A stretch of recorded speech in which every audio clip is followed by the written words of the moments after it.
Hi everyone, I'm Joyce Strong, host of the Totally Well Show. Before we begin, I want to give a big thank you to my mentor, coach, and sponsor of the Totally Well Show, David Meltzer.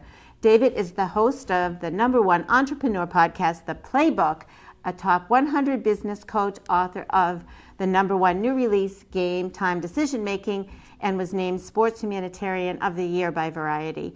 But he prefers to be known as the CEO who goes around helping people.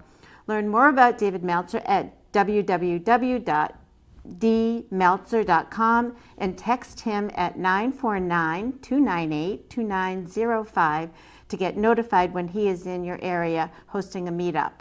Follow him on LinkedIn, Instagram, and Twitter at David Meltzer. I hope you enjoyed this week's episode of The Totally Well Show. Hello, everyone. Welcome to The Totally Well Show. I'm your host, Joyce Strong. The Totally Well Show is a place where we get curious, ask questions, and explore everything to do with health, wellness, fitness, and all the things it takes to help you live the highest quality, most fulfilling life. I want to welcome you and invite you to be a sponsor for The Totally Well Show in any of the shows here at the Groton Channel. You can find out more about sponsorship by going to www.thegrotonchannel.org and learn about how becoming a sponsor can help benefit you and your business, local or national. Brands are welcome to join us or reach out to me. So today I have a repeat guest, Kevin Palmieri. Welcome. Thank you again. Third time's a charm. Third time's a charm, and you're a charm. Thank you. Yes. And Kevin is from the Hyperconscious podcast. Say it for me and then I'll say it. The Hyperconscious podcast. The Hyperconscious podcast. And because Kevin does this all the time, he really can get into it. And Kevin also has a Hyperconscious Nation on Facebook. Yes. So you can reach out to him there. Join that group. It's a private group. Request to join. We really want people who are into this kind of thing. So don't just join another group because you think it's a good idea. But if you really want improvement and lots of exclusive content, that's a great place to go. On social media, you'll find Kevin as the Never Quit Kid. And there it is. So, and we got to do one of these too. There you go. I've been working on it. I can see that. Yeah. So welcome again. And thank you so much. I have so many more. We never run out of stuff to talk about. Well, let's get right into it. So one of the things we had talked about many times, and when you came to be a speaker for us at Confident Women Consortium, was habits. Yes. And both you and Alan talked about these things, but the development of habits. So I wanted to really dive a little deeper into that because when I hear it thrown around a lot, creating a healthy habit or breaking a bad habit, and there's a science to it, I think. So I think that I don't go much into the science of it because for me I think people need to see the result. So when people see, again, we're flexing on the camera, right? They see the result of all the time I've put into the gym, but what they don't see is I'm up at 4:30 in the morning foam rolling. That's a habit. That's a habit that's built into my life. I have my water bottle down here, my 32-ounce water bottle. That's a habit. It's a habit for me to drink at least 100 ounces of water a day. It's just a habit. It's a habit for me to do mobility and stretch. And everybody sees the polished product, the shiny product, the final product, but what they don't see is how you've made that. And I think that's why just pulling back the curtain and telling people how important the habits are. The biggest difference between you, if you're watching this, the biggest difference between you and the person you want to be is your habits. 100%. And we all practice habits, but a lot of them are bad habits. We don't have, the best habits going on. If you smoke, you have a bad habit. How do you know something is a bad habit? It gets you further away from your goals. It gets you further away from the best version of yourself. And I think we all have bad habits. But can you outweigh your bad habits with good? Can you take your bad habits and make them better? That's really the question at the end of the day. So I think I know from talking with you before that you've been working out for a long time. This isn't something that, like with Alan, it was a newer thing, right? And with you, you've always been in the gym. Yes. As long as you can remember. When did you start to train? I started lifting weights when I was 16. Okay. Yeah. So those habits were formed long ago. I mean, you're 30 now, right? And Some you of the said your habits birthday. were. So I think that's the beautiful thing is, as with anything, you're going to evolve and you're going to learn more. So like I say like I've been working out for 14 years. I've been working out correctly for probably 5. Okay. With the knowledge that I have now. Like foam rolling is such a huge, important part of fitness and keeping your body right. I've only been doing it for 2 years.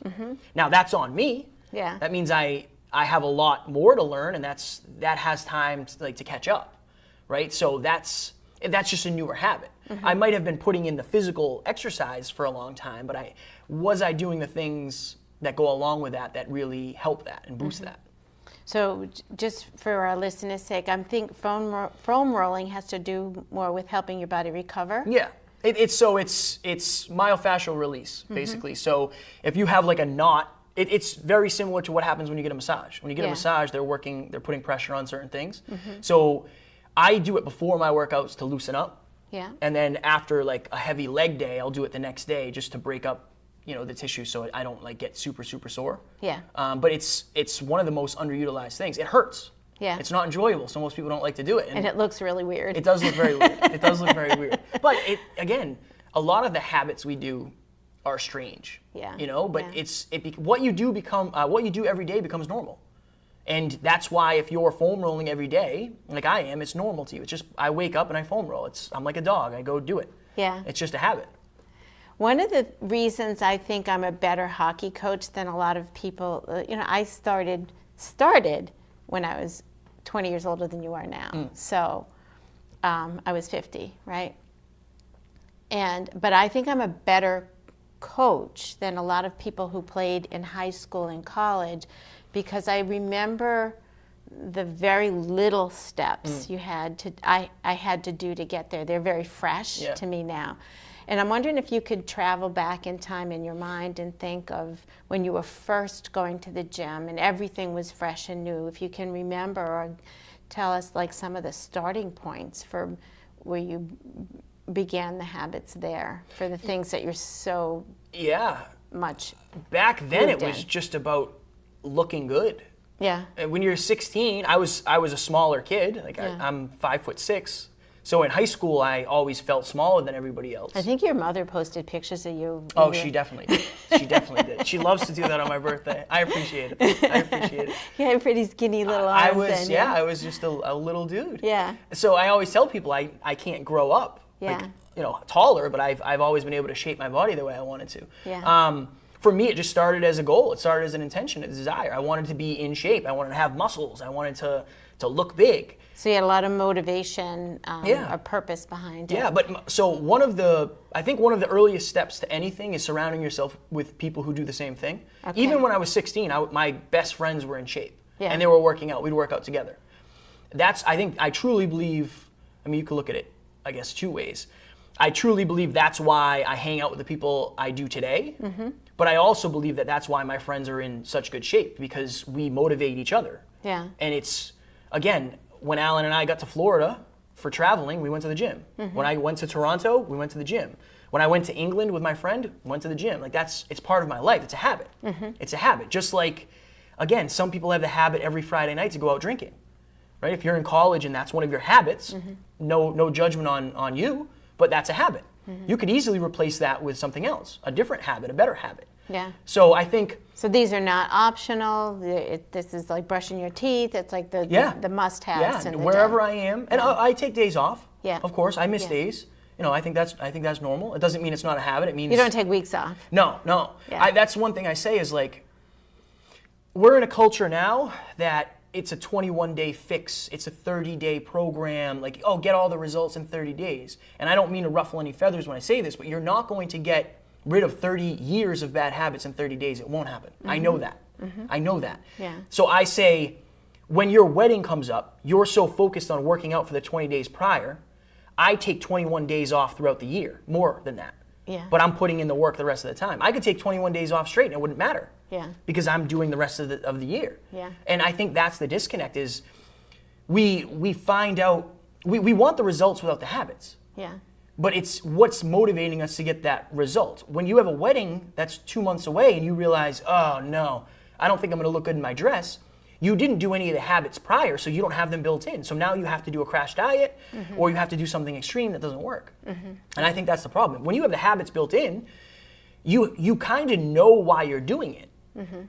You need the habits long before you have the result. Yeah. You know, if you're really good at saving money, and you make $10 million, you'll never have to work another day in your life. If you're really bad at saving money and you make $10 million, you will go broke. You can't be a millionaire without a millionaire mindset. What does that mean? That means having the habits of a millionaire. And that's why lottery winners always end up poorer than they were. Not always, but more often than not. And many entrepreneurs too. Yeah. Again, with Dave Meltzer, he tells his story of how he was so young and made all this money and kind of was in the right place at the right time, and then lost it. Yeah. Because he hadn't grown up yet. He hadn't really matured. Habits are everything. Yeah. I'm looking to figure out a way to like build that common thread, no matter what it is we're doing, that, you know, how to develop those habits. When I talk about the science of habits, I'm thinking of James Clear in Atomic Habits and how he breaks it down to, I forget all the steps, but for one thing, it has to be easy to start with. Yeah. So it has to be, you know, it has to be doable. And I see a lot of my clients, and I'm sure with yours you'll see it too, that the goal is just so high. I want to look like Kevin next week, and it's just not going to happen. Or even if you can crash diet your way into the wedding dress, it's not going to last because you didn't build the habits. But what I'm saying is the method of building habits, and so how do we do that with becoming a public speaker? Like one of the things you're working on now, that you've become a public speaker, but that's not enough because you want to get better and better and more effective and help more people. So you just want to keep growing at your trade, at your skills, at the podcast. So, and finding that sort of entry point to where do I start? Yeah. People don't even know where to start. Yeah. So that's when I bring up hockey skating and teaching people to skate. I'll look at them and I'll say, are they bending their knees? And I do the very simplest rudimentary drills compared to some college kid who's teaching. And he's like, here, watch this. And I'm like, I have no idea what he just did. I'll never be able to do that. So it's overwhelming. Whereas, you know, when I'm disarming because I make it so simple, I just want you to bend your knees. I want to show you how to fall forward so you don't get contre coup when you land on the back of your head. So that's what I'm looking for, some threads to see, you know, where, like, what's something hard for you now that you're trying to create a habit? Oh, wow. What's something hard for me now that I'm trying to create? Okay. Because it's hard for you to look back, like, you definitely want to look good for the girls back when you were 16. So that was like probably easier because you wanted it so bad. You are growing to be the, what do you call it? How do you say with your podcast? The best podcaster in the world? Or how do you put it? Oh, I want to be the best. Yeah, I want to be the best podcaster in the world. Okay. Hands down. Yeah. But not just for me. It's to prove to the listeners that they can have whatever life they're willing to work for. Yeah. Like, that's because I want to prove to them that I want this and I'm going to go do it. And that means you can do the same. So would that be a good example to ask in this on what are the habits that you're... Yeah, I think a good one is so I'm in a new relationship, a newer relationship, like 4 months. But her and I dated back in the day, so we know each other very well. We're very familiar with one another. Yeah. But so much has changed since we knew each other before. I wasn't a podcaster. I wasn't hyper-conscious. I wasn't the man I am today. Yeah. And when I'm traveling and I get back, I tend to be in an unresourceful state because I'm so tired from traveling and I just want to be.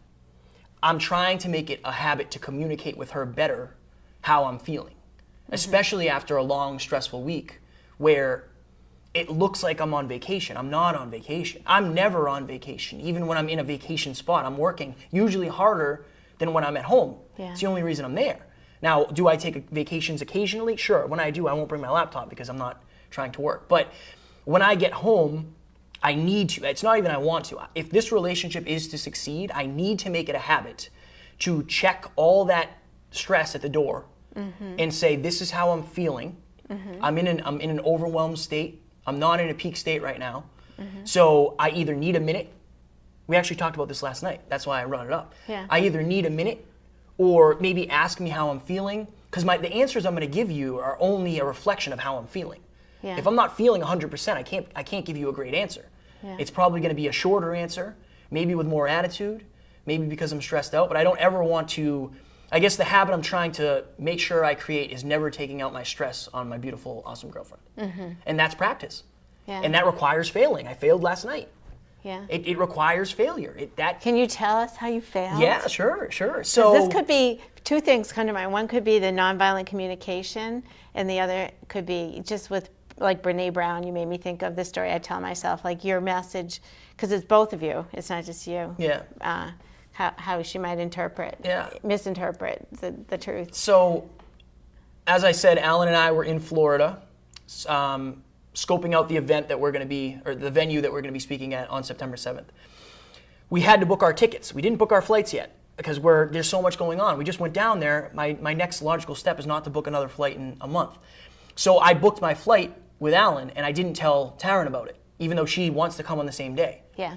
So when we got home, she said, when are you flying? Did you book your flights? And I said, yeah, I booked my flights. And she said, you didn't even ask me.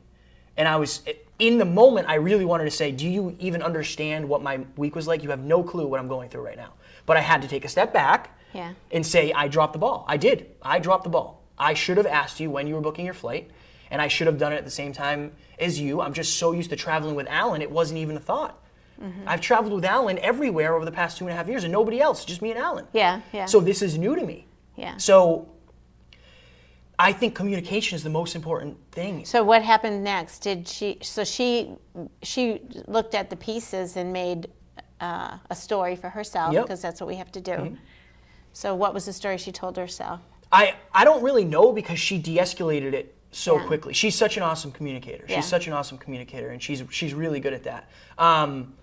But I basically took full ownership, and she said, yeah, I'm a little bit angry about it, but I understand. I understand what happened, and I know it wasn't my intention to like leave you behind. Yeah. It just slipped my mind because it was 3 in the morning. Yeah. I couldn't text you. However many miles away in a hotel room. Yeah. I hadn't slept in 2 days, so it just slipped my mind. And I dropped the ball. I understand that, and I'm going to take credit and ownership. But I also appreciate the fact that you're supporting me in understanding that it wasn't my goal. It wasn't my goal to hurt you. Yeah. So it was just de-escalating, basically. Yeah, she did a good job at hearing you Yeah.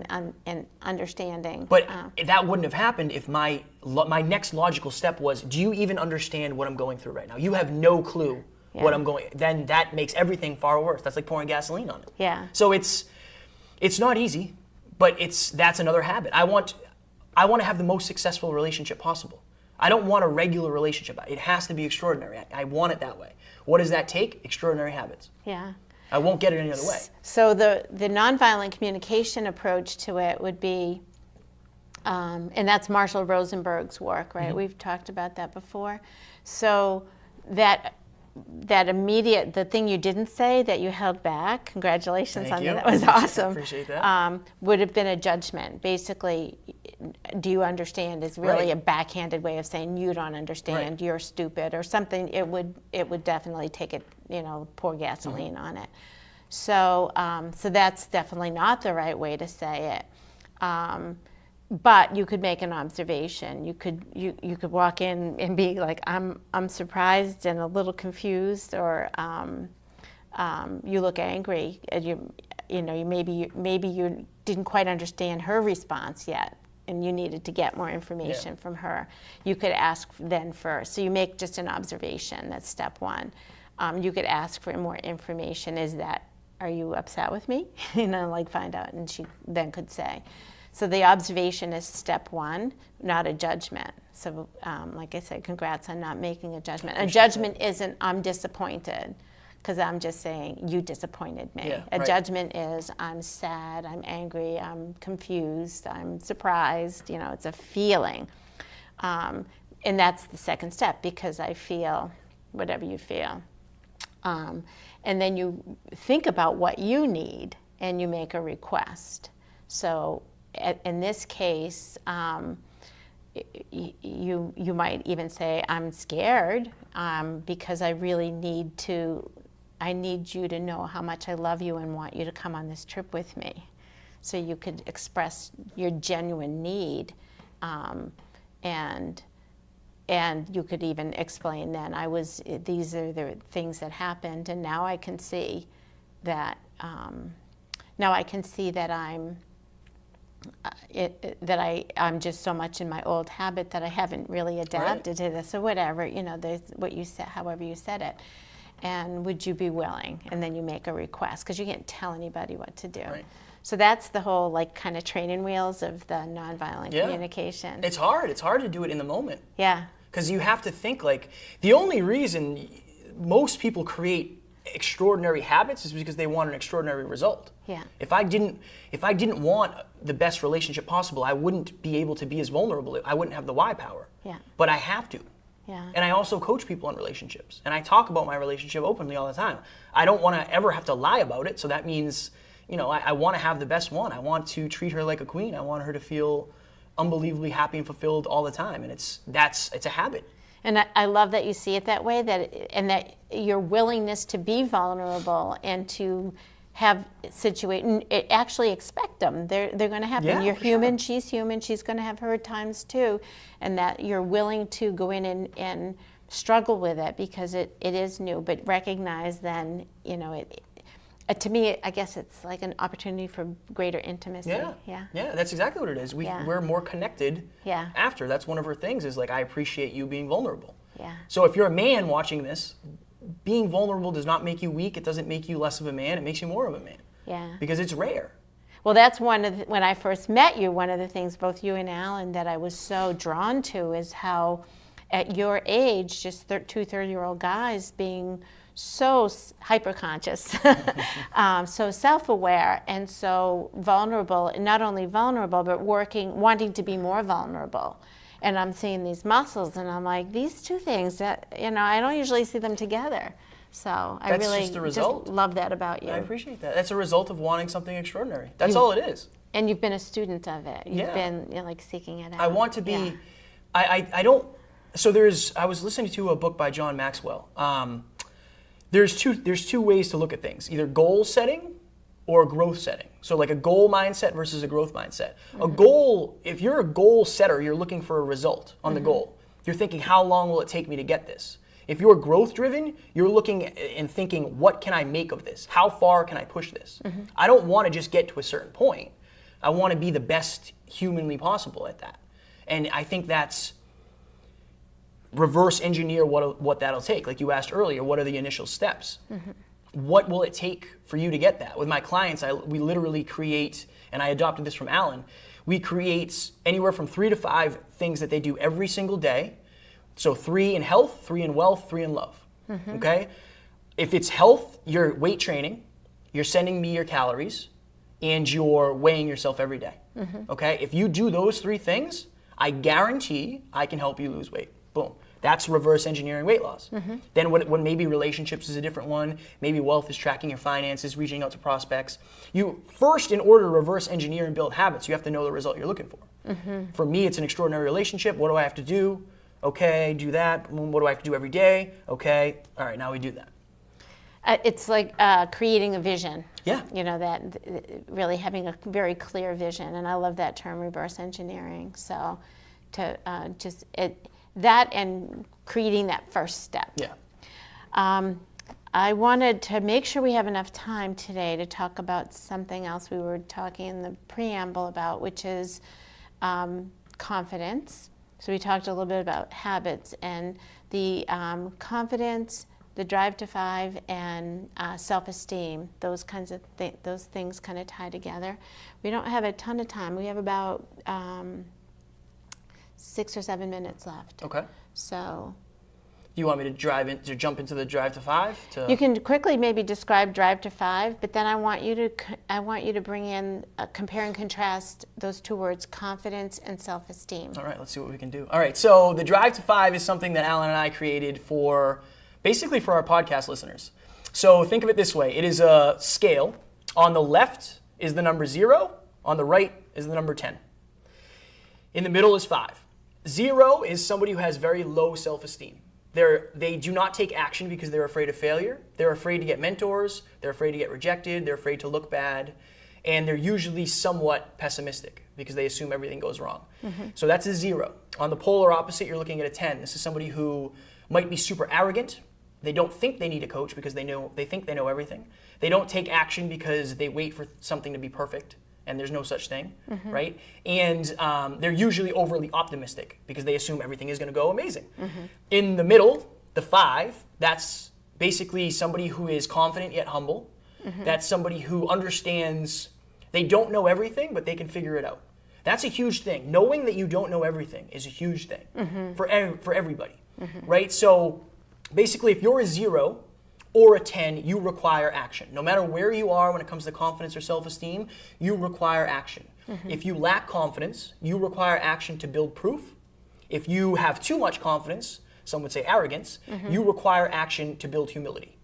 Both of those will drive you closer to the 5. The reason we call it the drive to 5 is because I started at a 0, Alan started at a 10. Since working together, we have both driven closer to 5. Because I show him how to be humble, he shows me how to be confident. So here's where I want to throw a twist. Sure. In some cases, when you describe that, you use the word self-esteem, and in some cases you word valid, almost like they were interchangeable, and I don't think they are.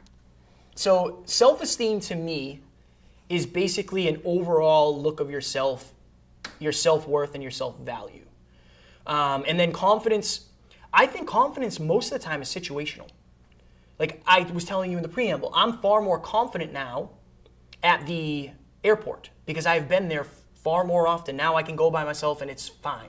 It's just another thing. So being able to go to fly and deal with all the travel arrangements, which I relate completely to that because I'm the same way, is more of an experience thing that you have to become competent, know the ropes, know that everything's going to be okay, and where you stand for that, and where you get that. But it had nothing to do with your value as a person. No. Your self-esteem, I think your self-esteem is the story you're telling yourself. It's your identity. It's how you identify. It's, I don't do these things because I'm this. Or I've never succeeded at this because I'm this. That goes into your self-esteem, your self-worth, your self-value, how you value yourself. So when you look at the drive to 5, and we're only talking about self-esteem, when you started, where were you? 0. And where are you now? Self-esteem wise, I like to think I'm probably at like a 4. Okay. I'm not a 5, I know that. Why? I'm not where I need to be yet. So you're still building your self-esteem. Yeah. When you first started out on the drive to 5, just speaking of confidence. So I think this is where it gets interesting because it depends on the arena. If you said, where did you start out in the gym? 5. You started, okay. I've been a 5 for a long time at the gym because I've put my 10,000 hours in. But I like arena too. The arena matters. Okay. With self-esteem, it's more an overview of who you are and how you feel about yourself, where confidence... You take that baggage with you everywhere. Yeah.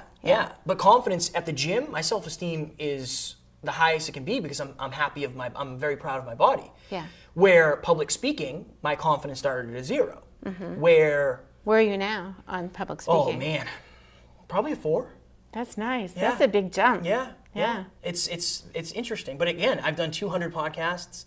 I've been interviewed on podcasts. I've been interviewed here 3 times. I've given 1 speech. I don't know if you know about that, but kind of a big deal. But it's just practice. Yeah. It's practice. The things you're not confident in are the things you're probably not experienced in. Now, on the drive to 5, can you be a 10 on confidence, but something lower on self-esteem? I would say it depends. I think confidence always depends on the arena. Okay. It depends on what your arena you're in. If you're in an arena that you've practiced very often, say going to the bar and getting drunk, you might be a 10 on the confidence. But you might feel very bad about yourself. It depends on the arena. I think sometimes to me, sometimes that arrogant end at the 10 can be a self-defense mechanism to protect against a little fractured, just strong ego. Yeah. Again, when Dave talks about his arrogance and the way he used to be versus how he is now, and even he often says he needs to keep being aware because that part of him still lives inside of him, and so how he has to be aware and that was a model he got from his dad Yeah. and that sort of thing. So he has to always be aware of that piece, and it's probably covering up some hurt. Yeah. Oh, and people that practice overarching humility, where it's the point of like self-deprecation. I know we've talked about that before. Yeah. That's a cover-up too. Yeah. It's because you don't feel good enough. So it's easy to be humble when you don't feel good enough. Yeah. So as you work, that's why the Drive to 5. Alan and I use this when we meet somebody. Yeah. We ask ourselves when we leave the room, where are they on the Drive to 5? Because I know how to help you if I know where you are. Yeah. Most of our listeners are low. I would love to see it get more specific. It's the a Drive work in to progress. 5. Yeah. Challenge accepted. Yeah, I'd love to see it get detailed in this arena, because I think it's such a great tool. Yeah. And guess what? It's time. It's time. I know It goes by so quick. We'll do it again. We'll do it I again. love it. Yeah, I can't wait to see how I'm not sure if I'm going to be able to go to Florida to see you speak. By the time this airs, it will already have happened. All right. But good luck with that. I appreciate it. I'm going to have to put a camper out back, so when you call me, I can just show up. Make it easy. We'll set up a studio. This will be our away from home studio I love here. it. I appreciate you very much. I appreciate you. Always a pleasure. Yeah. Thank you so much. Always. Yeah.